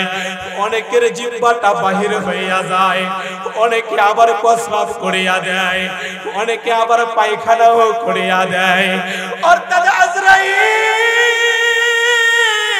তার বাহিনীগুলি এই বুকটার ভিতরে বড় বড় নখ দিয়া এরকম ভাবে যখন ঝাপটি দিয়া ধরে, তখন রুহটা মাথা থেকে নিয়ে পা পর্যন্ত এই দেহের প্রত্যেকটা জায়গায় জায়গার মধ্যে শিরার মধ্যে দিয়া পালানোর জন্য চেষ্টা করে, বাইরে হইতে চাই না, বাইরে হইতে চাই না।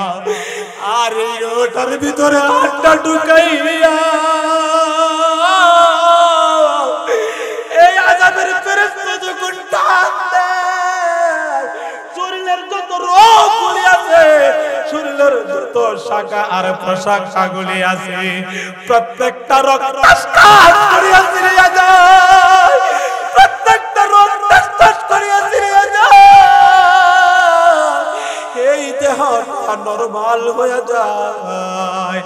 আল্লাহর হাবিব বলেন, একটা কাঠের মধ্যে আরো কাতরা লাগাইয়া, এটা যদি একটা রুই বলেন অথবা তুলা বলেন, এই তুলার তালের মধ্যে যদি এটা দিয়া বাড়ি দেন, দেখবেন আলকাতরার লাঠিটা টান দিলে ওই রুইগুলি ওই তুলাগুলি দেখবেন পিসার মতো ছোট ছোট হইয়া ছিঁড়িয়া যায়। নবী আমারে বলেন, ও দুনিয়ার মানুষেরা, এই রুহটা যখন কবজ করা হবে, আমল নামা যদি ভালো না হয়, তোমাদের দেহটারে এরকম ভাবে ছিন্ন বিচ্ছিন্ন হয়ে যাবে। একটা জীবিত খাসিকে যদি উল্টা বাঁচিলানো হয়, পূর্ণাঙ্গ জীবিত রাখিয়া কত কষ্ট হবে, কত কষ্ট হবে। এর যেতে আর কত বেশি গুণ কষ্ট হবে যদি না পরিমাণ হয়ে আমাদের মরণ হয়, যদি না পরিমাণ হইয়া আমাদের মরণ হয়। ও ভাই, এই কারণে আমি এই কথাটাই আপনাদেরকে বুঝাইতে চাইলাম যে মরার আগে মইরা লও। ক্বালা রাসূলুল্লাহ সাল্লাল্লাহু আলাইহি ওয়াসাল্লাম, মুতু ক্বাবলা আন তামুতু।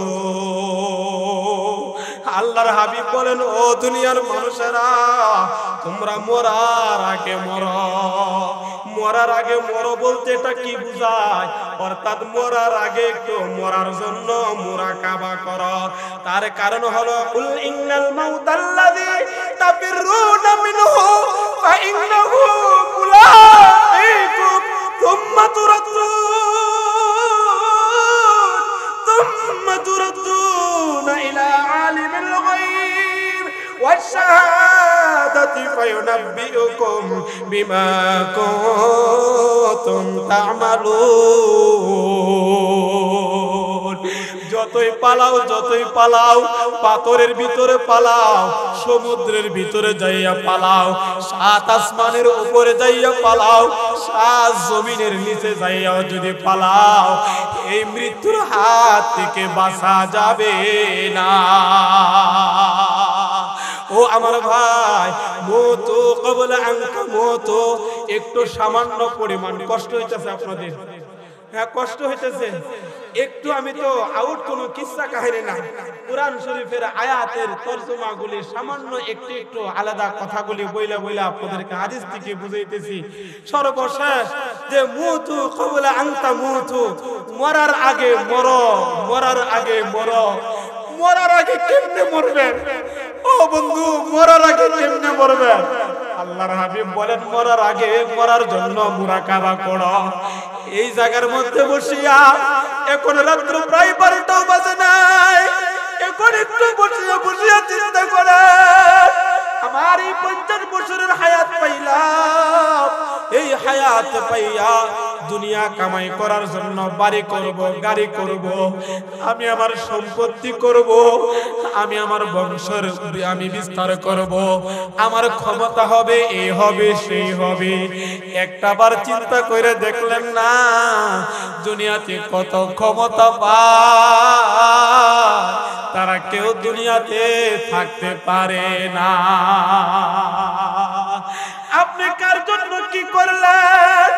এইখানে যদি আপনার মরণ হয়ে যায়, আপনার বাড়ি থেকে আপনার ভাই আসবে, বাবা আসবে, আপনার ছেলে মেয়েরা কান্নাকাটি করিয়া চিল্লাইয়া চিল্লাইয়া আসবে। মায়া আর দয়া যত কিছুই দেখাক না কেন, যত আপনের সন্তান আপনার হোক না কেন, আপনার বাবার দেহটা আইসা ও দোস্ত এটাকে ডাকিয়া আর ঘরের ভিতরে নিবে না।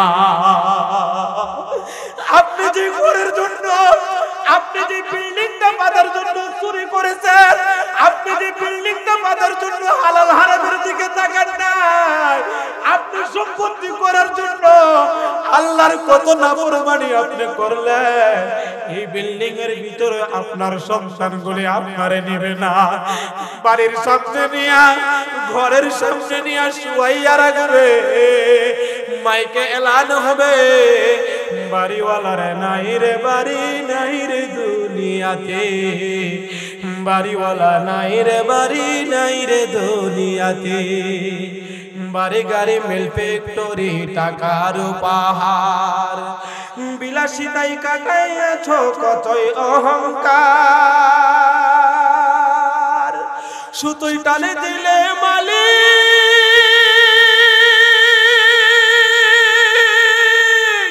সুতোই টানে দিলে মালিক পারিবে না থাকিতে, বাড়িওয়ালা নাই রে বাড়ি, নাই রে দুনিয়াতে। আপনার সন্তানগুলি রাইখা ও দোস্ত একদল চইলা যাইবে, দৌড়াইয়া যাও, নিকলি বাজার থেকে আগে তাড়াতাড়ি কাপড়ের ব্যবস্থা করো। আরেক দল বলবে যাও তোমরা যাইয়া ওই রাস্তার পাশে বন্ধের মধ্যে পাশের জারের নিচে নিরিবিলি জায়গা, যেখানে দিনের বেলাও মানুষ ধরে একা একা যায় না, এমন জায়গার মধ্যে নিয়ে তার জন্য গুরুস্থান খুঁজো, তার জন্য মাটি করো, কবরস্থানের ব্যবস্থা করো। আরেক দল যাইয়া বাঁশ কাটার মধ্যে লাইগা দিবে, সবাই শুধুমাত্র বলা বলি করতে থাকবে, আর আপনার দেহটা কিন্তু বাড়ির সামনেই পইরা রইল। অদুস্ত এটারে গরম পানি দিয়ে গোসল করাইয়া, সাদা কাপড় পরাইয়া, কাটুলের মধ্যে শুয়াইয়া আপনার সন্তান, আপনার বাবা, আপনার ভাই, আপনার বন্ধু, আপনার এলাকার আপন মানুষ, যাদের সাথে আপনি 50টা বছর কাটাইলেন, এই মানুষগুলির ভিতরে দয়া আর মায়া আর কতটুকু, বিধান যেটা এটাই তারা করবে, কাদের মধ্যে করিয়া গুরুস্থানের মধ্যে নিয়ে যাইবে। বদকারের রোহটা যদি হয়, আমল যদি দুনিয়াতে ভালো না হয়, এই রুহটা শুধু চিল্লাইতে থাকবে হায়। ও আমার সন্তানেরা, আমারে তোমরা কই লইয়া যাও, আমারে কোথায় নিয়ে যাও, আমারে তোমরা নিও না, আমারে তোমরা নিও না। এই চিৎকারটা আমরা কেউ শুনি না, মানব জাতিরা শুনে না, কিন্তু চতুষ্পদ প্রাণীরা কিন্তু এই চিৎকারের আওয়াজটা শুনতে পায়। অদস্ত তখন মা বাবা আত্মীয় স্বজন সবাই কেউ আমাদের দিকে তাকাইবে না, আপনার দিকে তাকাইবে না। আপনাকে গুরুস্থানে কবরের ভিতরে গিয়া ডাকে তার সন্তান, আপন সন্তান কে আছে, আগে তার মাটিটা দাও, আগে তার এক মুষ্টি মাটি দাও। এটা কেন করে, কেন করে? ও দোস্ত, এটা থেকে যেন শিক্ষা গ্রহণ করে। এই যে তোমার বাবার জন্য তুমি মাটি দিতেছ, তোমারও এভাবে মাটি দিবে। অর্থাৎ কবরে যাওয়ার আগে কবরের মাল সামানাগুলি বাহির করে লইয়া যাও। আপ ডাউন টিকেট কাটিয়া দিলেন তিনি পাঠাইয়া বাণিজ্য করতে এইভাবে টিকেটের মেয়াদ শেষ হইলে চলে যেতে হবে রে ভাই টিকেটের মেয়াদ শেষ হইলে চলে যেতে হবে কথা বলেন ঠিক কিনা এই জন্য আমার ভাই সবার স্থান হবে ওই অন্ধকার কবর এই কারণে এই দুনিয়াতে থাকা অবস্থায় পরকালের মান সামানা যদি আমাদের কামাই করতে হয় তাহলে একটা আমল শুধুমাত্র মরণের জিকির সব সময় জিহানের ভিতরে রাখা কলবের ভিতরে মরণের কথাটা সব সময় স্মরণ করা যদি এই একটা মাত্র আমল আপনাদের ভিতরে থাকে আমার ভিতরে যদি থাকে তাহলে আমার দ্বারা আর আপনার দ্বারা শেষ পরিণামটা কখনো খারাপ হবে না অর্থাৎ শেষ ভালো তার সব ভালো তার যদি আজকে এখানে আমরা যারা আছেন দোস্ত অনেক ভাইরা আসছেন আলোচনা শুনিয়া আজকের এই দুয়ার মাধ্যমে আল্লাহ যদি আমাদেরকে মাফ করিয়া দেয় আর এখান থেকে বাড়িতে যাওয়ার পর যদি আমার মরণটা হয়ে যায় তাহলে ইন্নামাল আমালু বিল খাওয়াতিম অর্থাৎ শেষ ভালো তার সব ভালো তার আল্লাহ রাব্বুল আলামিন এই কথাটাই আয়াতের ভিতরে বলেন ওয়ালা আল্লাহ তাখাফু ওয়ালা তাহজানু যারা ইন্তিকাল হয়ে যাবে ভালো রূহটা যাদের হবে আমল যাদের ভালো হবে তাদের কোনো চিন্তা থাকবে না তাদের কোনো পেরেশানি থাকবে না তাদের কোনো টেনশন থাকবে না এবং তাদেরকে আরো সুসংবাদ দেওয়া হয়েছে থাকবে ওয়া আবশিরু বিল জান্নাতি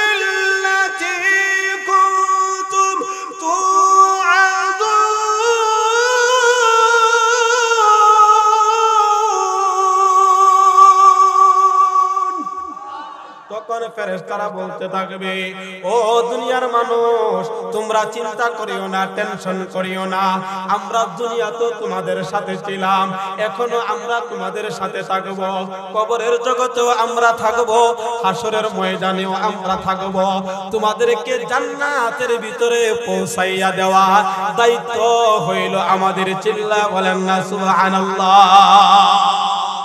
এই ফেরেশতারা এই কথাগুলি বলতে থাকবে নাহনু আউলিয়াউকুম ফিল হায়াতিদ দুনিয়া ওয়া ফিল আখিরাহ আমরা দুনিয়াতেও তোমাদের সাথে ছিলাম আমরা পরকালেও তোমাদের সাথে থাকব ওয়ালাকুম ফিহা মা তাশতাহি আনফুসুকুম ওয়ালাকুম ফিহা মা তাদউন আল্লাহ বলেন এই পরকালের ভিতরে কবরের যে জগৎটা হয়ে যাবে ওই জায়গার ভিতরে জান্নাতের আরাম আয়েশ তখন চালু করিয়া দেওয়া হবে বলেন না সুবহানাল্লাহ যখন রূহটা ভালো হয়ে যাবে তখন জান্নাতের যে রাস্তা একটা সুড়ঙ্গ করিয়ে দেওয়া হবে জান্নাতের নাজ নিয়ামতগুলি কবরের ভিতরে ঢুকতে থাকবে জান্নাতি পোশাকগুলি তখন কবরের ভিতরে পরিধান করিয়া দেওয়া হবে ও দোস্ত জান্নাতি খাবারের ব্যবস্থা তখন হয়ে যাবে ও দোস্ত মেহমানদারি হবেন আল্লাহর পক্ষ থেকে আল্লাহ হবেন মেজবান আর আমরা হইব আল্লাহর মেহমান আল্লাহর মেহমান হতে চাই কে কে নারে তাকবীর নারায়ে তাকবীর আল্লাহ রাব্বুল আলামিন বলেন নুজুলাম মিন গফুরির রহিম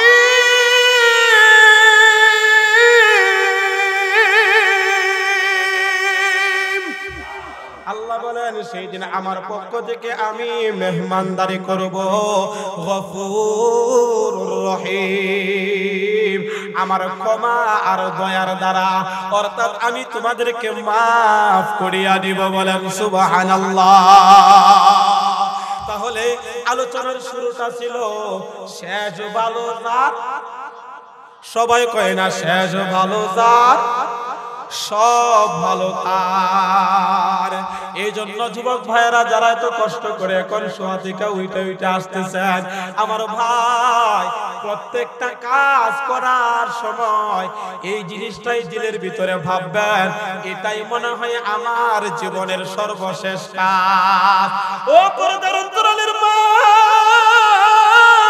দীর্ঘক্ষণ ধরে বসে আছেন, হুজুরের কাছ থেকে আমরা কি শিখব? আমল হইল একটা, আকসিরু যিকরা হাদিমিল লাযাতিল মাউত, মউতের কথা হার হামেশা সব সময় স্মরণ রাখা। আর হলো মুতু ক্বাবলা আন তামুতু, মরার আগে মরা, অর্থাৎ মরার আগে এই ধ্যান করা, মরার আগে এটার জন্য মুরাকাবা করা, এই বিষয়টা নিয়ে একটু চিন্তা যে ভাবনা করা। ওয়া হাসিবু ক্বাবলা আন তুহাসাবু, অদুস্ত হিসাব দেওয়ার আগে নিজের হিসাবটা নিজেরা করিয়া নেওয়া। আমল করতে রাজি আছেন ইনশাআল্লাহ? ইনশাআল্লাহ কে কে রাজি আছেন? হাতটা সোজা করেন না, হাতটা সোজা করেন। নারে তাকবীর! আমার ভাই, তাহলে এই প্রায় 1.5 ঘন্টা হয়ে গেছে, আপনারাও ভাবতেছেন কখন ছাড়বো, একটু কষ্ট হইতে আছে, এটা আমিও বুঝি। আমিও যে বুঝি না এরকম না, কিন্তু অনেকের কাছে আবার অনেক ভালো লাগতেছে যে হুজুর যদি আরেকটু চলতো আরেকটু ভালো লাগতো। এরকম মন মানসিকতা আছে না? কিছু তো আছে আলহামদুলিল্লাহ। যাদের হইছে শুকরিয়া আদায় করেন আলহামদুলিল্লাহ। এই কুরআনের আলোচনা আমি এতক্ষণ একটার পর একটা কুরআনের আয়াত যে তেলাওয়াত করলাম, এর একটা উদ্দেশ্য আছে। সব মাহফিলে কোরআন শরীফটা নিয়ে আমি বসি, উদ্দেশ্য হলো একটা, কুরআনের তেলাওয়াত আর কুরআনের নিরেট আলোচনার দ্বারা সাধারণ হোক আর শিক্ষিত অশিক্ষিত না, সবার দিলের ভিতরে ইমানি পাওয়ার, ইমানি ব্যাটারির চার্জ হইতে থাকে। কন্যা সুবহানাল্লাহ। ইমানি ব্যাটারি, অর্থাৎ যত শোনা হয় তত আরো মজা লাগে। এই যে আপনারা অনেকে এখন আসছেন, অনেকে আসছে আলোচনার ভিতরে, আমি তো ভাবছিলাম আরো বুঝি যাইব, কিন্তু না, আরো মানুষ আসছে। বোঝা গেল আলহামদুলিল্লাহ এই কুরআনের পাওয়ার আপনাদের উপর লাগছে কি লাগছে না? কথা বলেন, লাগছে কি লাগছে না? তাহলে আমাদের আমল হলো এটা, আমরা পরকালের আমলটা করতে হবে এই দুনিয়াতে। কোথায় বলেন, কোথায়?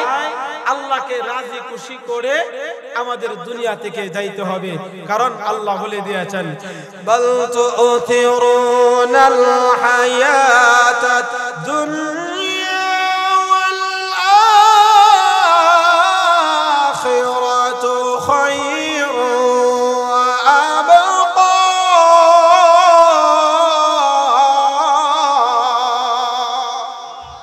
আল্লাহ বলে দুনিয়ার জিন্দেগিটা হলো ক্ষণস্থায়ী একটা জিন্দেগি, আর পরকালের যে জিন্দেগিটা এটাই হলো আসল জিন্দেগি। এখানে হলো আপনারা আমল করবেন, অর্থাৎ ফসল ফলাইবেন, আর এই ফসলগুলি তার রেজাল্ট পাবেন হলো মৃত্যুর সময় ইনশাআল্লাহ। এরপর পর থেকে আপনারা পাবেন। এই জন্য পর্দার অন্তরালের মা বোনেরা, এই সাজনপুর দারুল কুরআন জুম্মাবাড়ি আদর্শ হাফিজিয়া মাদ্রাসার এই মাহফিল হওয়াতে খুশি না বেজার? কথা বলেন, খুশি না বেজার? কারো মনে এই বিষয়ে কিছু প্রশ্ন আছে? আমি যে বিষয়ে আলোচনা করছি এই বিষয়টা হুজুর বুঝি নাই, এমন কেউ আছেন? হুজুর এই কথাটা আমি বুঝি নাই, যদি একটু বুঝাইয়া দিতেন। আছেন এরকম? তাহলে ইনশাআল্লাহ আমরা মওতের কথা বেশি বেশি স্মরণ রাখবো সব সময়। যদি স্মরণ রাখি তাহলে কি ফজরের নামাজটা মিস করা যাইব? কথা কয় না, মিস করা যাইব? ধরেন আপনি যদি মনে করেন আজকে ফজরের নামাজটা পড়লেন না, এখন ফজরের নামাজ ধরেন 6টা 10 অথবা 15 পরে, আপনার মরণটা হয়ে গেল 7টার সময়, তো শেষটা ভালো হইলো না খারাপ হইলো? কথা কয় না, মানে বুঝাইতে পারলাম? তাহলে শেষটা কি হইলো? আপনি নামাজটা পড়তে পারলেন না। তাহলে মনে করতে হবে কি, আমি ফজরের নামাজটা যেই ভাবি হোক আমাকে আদায় করতে হবে। আল্লাহ না খাস্তা যদি আমার এই নামাজের পর আমার মরণ হয়ে যায়, আমি জোহরের নামাজটা যে আমি আদায় করলাম না, পরে করব, সময়টা হয়ে গেছে, এখন করলাম না, এখন আসরের সময় হয়ে যাইতেছে, আর এর আগে আমার মরণ হয়ে গেল, তাহলে আগের ওয়াক্তের নামাজটা পড়লাম না, আমার নামটা উঠে যাবে বেনামাজি। কথা কই না? কারণ ইন্নামাল আমালু বিল খাওয়াতিম, অন্তিম, কারণ শেষটা আমার ভালো হয় নাই, শেষ আমি আল্লাহর নাফরমানিটা আমি করে ফেললাম। কথাটা বুঝাইতে পারছি? এই কারণে পর্দার অন্তরালের মা বোনেরা, আপনারা যারা আছেন ইনশাআল্লাহ 5 ওয়াক্ত ফরজ যে নামাজটা, এটা আমরা কোনোভাবেই সারা যাবে না। এবং সর্বক্ষেত্রে প্রত্যেকটা কাজের ক্ষেত্রে ভিতরে এই জিনিসটা রাখবো, এই কাজটা হলো আমার শেষ কাজ। এই কাজটা কি কাজ? সবাই বলেন, এই কাজটা কি কাজ? আজকের এই আলোচনা আমিও করতেছি, এটা আমার জীবনের সর্বশেষ। আপনারাও আজকে আলোচনা শুনছেন, এটাও কি শেষ? কথা কয় না, শেষ আলোচনা। কারণ যদি মরণ হয়ে যায়, এখনো তো হইতে পারে। কথা কয় না, হইতে পারে কি পারে না? হইতে পারে। আল্লাহ তাআলা আমাদের সবাইকে পরকালের সামান অর্জন করে যাওয়ার তৌফিক দান করুন। সবাই বলেন আমিন।